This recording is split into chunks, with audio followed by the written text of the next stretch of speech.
Hi, everyone. Henry DeVries with Agency Rainmaker TV, the TV show where we help you make it rain to find right fit prospects. And got an expert on that, a man who's been doing it 50 years, Mr. Bill Edwards. Bill, why don't you tell us a little bit about your firm?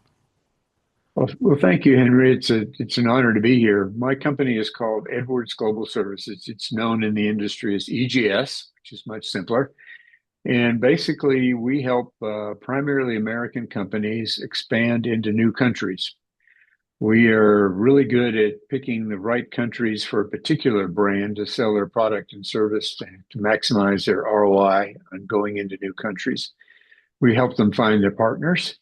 We're really good at adaptation, cultural adaptation, for the companies to succeed in new countries.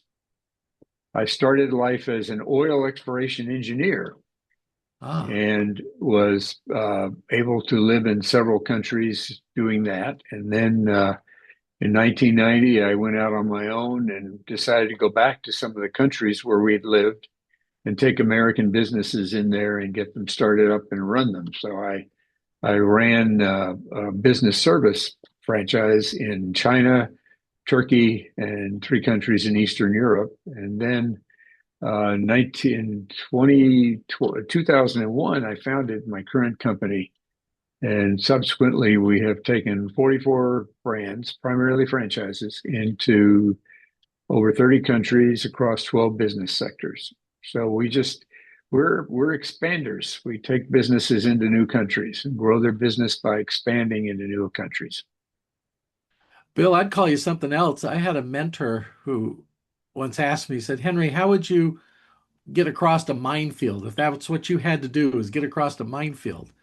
Would you read a book on it? Would you take a class on it? Would you go to a seminar or a workshop?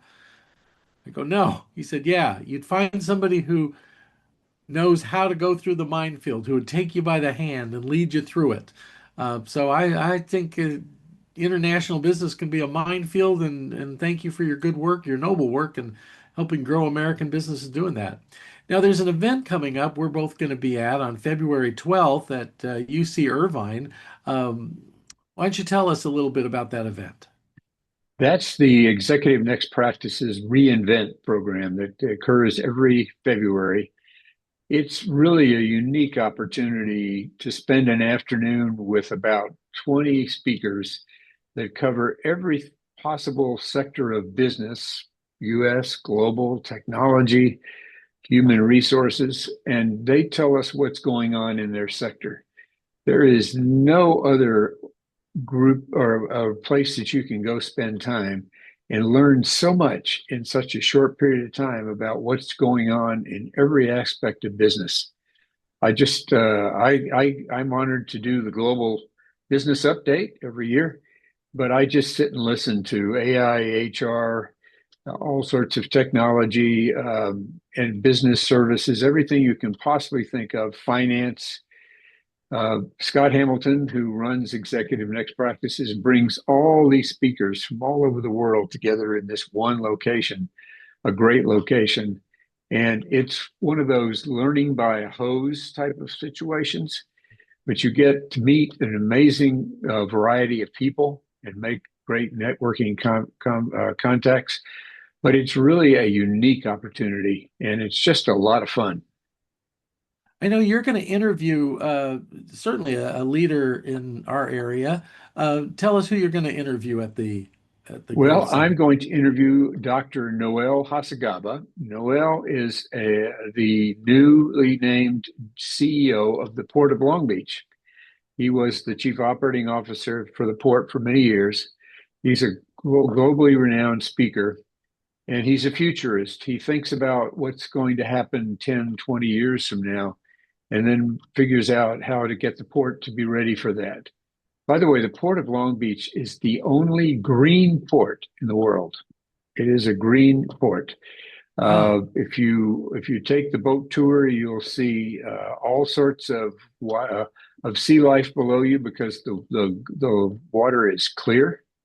When ships come in, they plug in, and it's just an amazing experience. But Noel is truly a speaker that can tell us what's going on in the world of trade, the global trade, from a perspective of operating over 9 million containers a year come through his port. And that's quite a comeback story because, oh, in my youth, the Port of Long Beach did not have that reputation and did not have that. We didn't even know the term green existed back then, but it Right. would not be applied to Long Beach, that's for sure. Well, about 20 years ago, they decided to become a green port before anybody even knew what the words meant. And as a result, it is acknowledged as the green port in the world. But it's also one of the most automated ports, along with its next door neighbor, the port of Los Angeles, which is right next door. They bring in about 20 million containers a year, and they are responsible for 38% of everything that comes into and goes out of the United States in that one location. It's really utterly amazing. Well, there's going to be over 200 C-suite people in the audience, and there's always great networking. And I know I'm leading an author and innovation roundtable before it begins, so a lot happening there. Bill, I just wanted to talk to you a little bit about the chaotic year we've had. And I'm not talking politics here, but we've got tariffs, we've got Venezuela, we've got Greenland, we've got other issues that, how have businesses been coping with the chaos for international business? Well, I don't know if you're familiar with this group in London called Chatham House. And Chatham House is a think tank in London, which I'm proud to be a member of.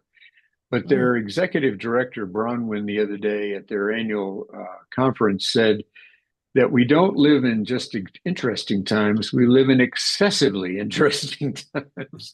And I think she's right.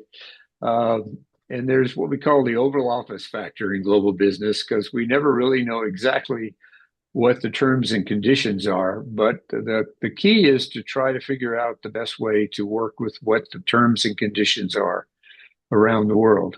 And right now, it is excessively interesting times, which means that we've got to be as flexible as we can. The two words I like to use are flexible and resilient. Flexible and Mm. resilient. And if you are that way, then you'll figure out ways to do business no matter what's going on. Bill, thanks for spending time with us. I want to encourage everybody to, if you're in the Southern California area, definitely come to UC Irvine on February 12th for the Executive Next Practices Institute reInvent Summit. So until next time, make it rain. And we're out on that.